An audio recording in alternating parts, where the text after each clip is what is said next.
Guys, for today's video, gusto mo bang matuto o malaman kung paano gawin yung text intro effects sa CapCut na pwede mong ilagay sa video na ini-edit mo tulad ng halimbawa ng effects kasi mas maganda tong gawin at ilagay doon sa sa travel vlog o travel content na ginagawa mo. So tara,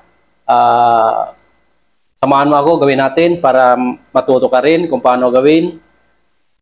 Basic lang to, mas madali lang gawin, kay CapCut lang tayo pupunta. Yan, open natin si CapCut, add project tayo, new project pala. Tapos pili tayo ng black background. Tapos click add. Tapos maglalagay tayo ng effect dyan guys, ng text effect. Tanggalin muna natin tong ng watermark ni CapCut.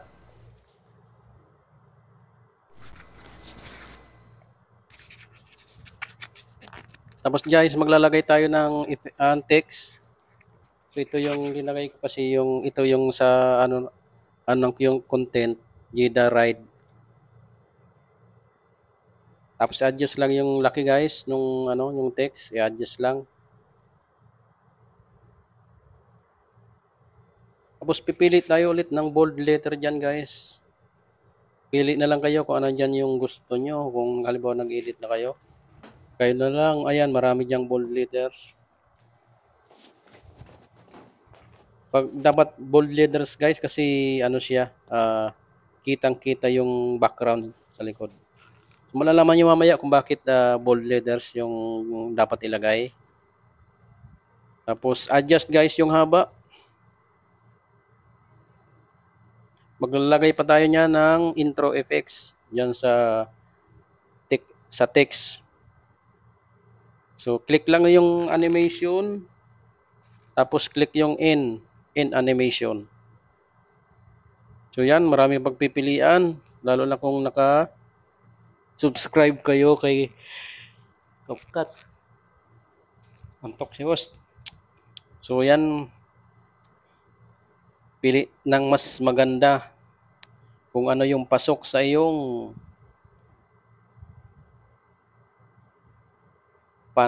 paningin na mas maganda. Yan pipiliin mo. Yan ang piliin. So marami nang pipilian guys. Kahit hindi ka kahit hindi ka naka-pro, pwedeng maraming pagpipilian. So pag nakapili na, i-click mo yung effects, yung intro. I-stretch yan guys hanggang doon sa dulo. Yan, pantay doon sa ng black background. Tapos ika-cut natin yan guys, i-split natin. I-split natin yan. Kasi maglalagay tayo ng diyan, keyframe. Yan. Maglagay tayo ng first keyframe. Click lang yung diamond guys, yan ang tinatawag na keyframe. Maglagay tayo ng first, tapos dito yung second keyframe natin. Click mo rin. Tapos pag na-click, tataas yan na letter hanggang sa sumagat yung puti. Purong puti na lang yung makikita mo dyan sa screen guys. Ano mo lang, daliri mo lang, i-stretch yung screen hanggang sa purong puti na lang yung makita mo.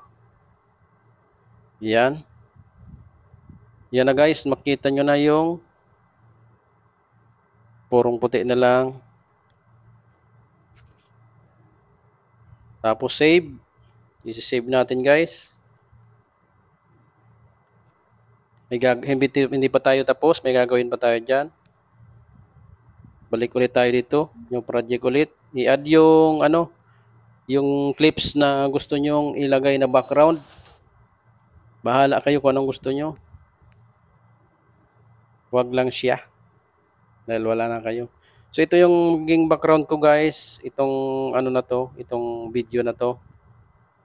Tapos click natin, tanggalin natin yung ano sa dulo nung watermark sa CapCut. Tapos yung clips na ano natin kanina, sinave, i-add natin, tapos i-overlay. Yan, pagkatapos na i-overlay, ipantay doon sa pinakadulo ng video. Pinakaunang dulo ng video hanggang doon sa huling dulo ng video. Pantay-pantay lang guys, dalawa. Tapos maglagay tayo ng splice, hanapin si tapos click yung color born. Yan ang ano natin. Yan, okay na guys, na gano'n na.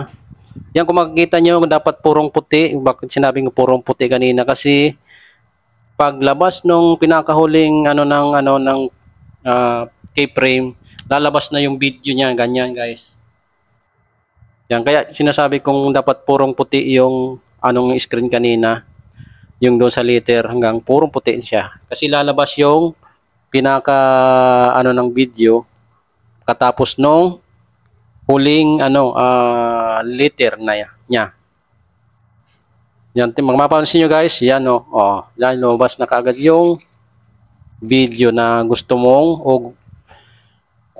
i-content na lumabas na doon sa yung travel content. Yan, kaya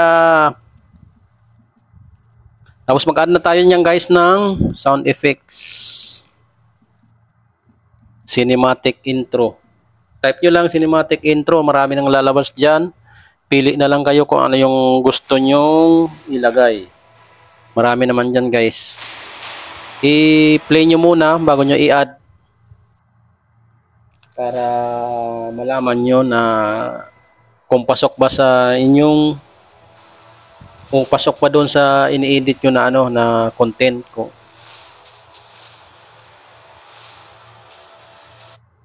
Tapos guys, i-cut, split, pantay doon sa video. Ipantay mo lang yung kulay puti na na linya. Tapos split, tapos cut yung dulo. Delete mo na yung dulo.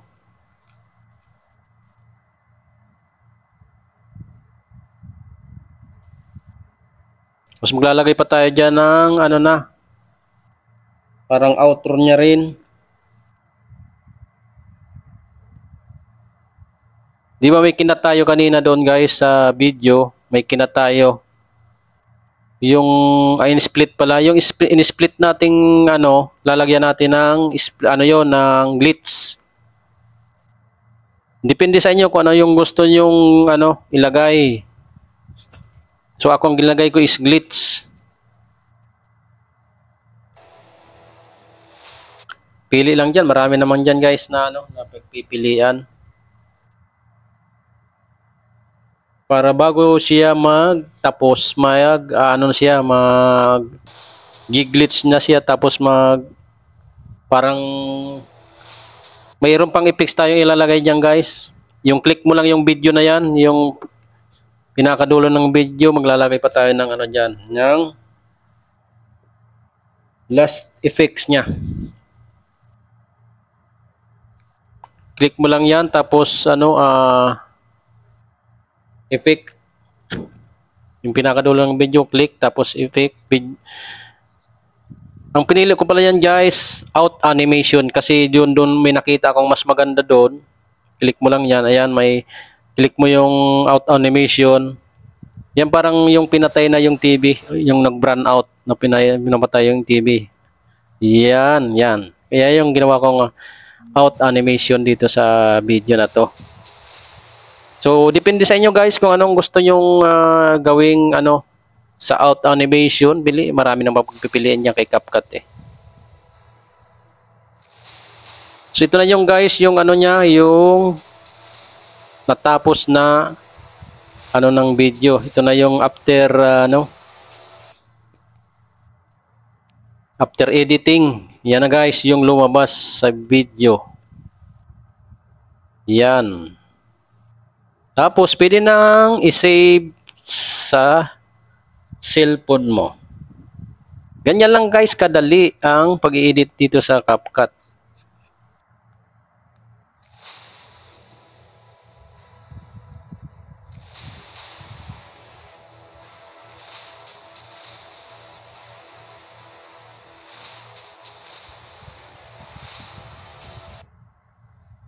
So yan guys ginawa ko ng madali para sa iyo, para makuha mo, para matutunan mo agad.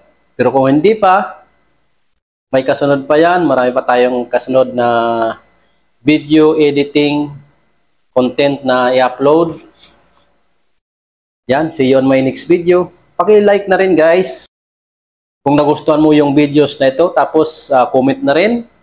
At huwag kalimutang mag-subscribe guys. Sa mga hindi pa nakapag-subscribe sa aking munting channel. Maraming salamat guys and kita-kits sa aking susunod na video. Bye-bye. Pakishare na rin pala. Bye-bye.